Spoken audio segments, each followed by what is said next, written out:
জানো তো বন্ধুরা, আমার রান্না করতে খুবই ভালো লাগে। তাই আমি মাঝে মাঝে নতুন নতুন রেসিপি নিয়ে চলে আসি। তো আজকে কি রেসিপি নিয়ে আসছি, হ্যাঁ, সঙ্গে থাকো তাহলে বুঝতে পারবে। প্রথমে ডিমটা আমি ভালো করে ভেজে নিচ্ছি, একটু নুন হলুদ আর শুকনো লঙ্কা দিয়ে। শুকনো লঙ্কা গুঁড়ো দিয়েছি। তারপর দিয়েছি তেলে একটুখানি জিরে, তারপর রসুন। রসুনটাকে খুব ভালো করে ভেজে নেব, একটু লাল লাল করে। তারপর দিয়ে দেবো পেঁয়াজ। পেঁয়াজটাকেও ভালো করে ভাজবো। তারপর দেবো কাঁচা লঙ্কা।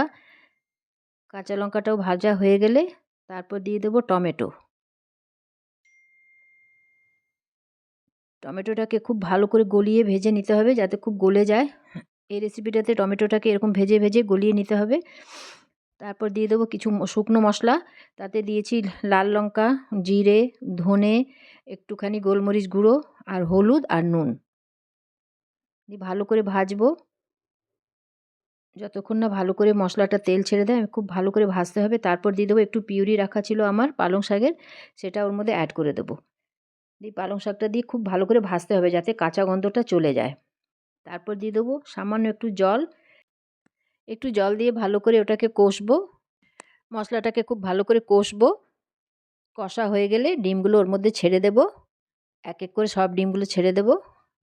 তারপর একটু ঢেকে ভালো করে ওটাকে ফোটাবো। ভালো করে ফুটে এলে একটু থকথকে হয়ে গেলেই আমি বাটার দিয়ে ঢেকে রেখে দেবো। ব্যাস রেডি আমার রেসিপি। যদি আমার ভিডিওটা ভালো লাগে তাহলে লাইক করবেন, ফলো করবেন, শেয়ার করবেন, আমার পাশে থাকবেন। Thank you.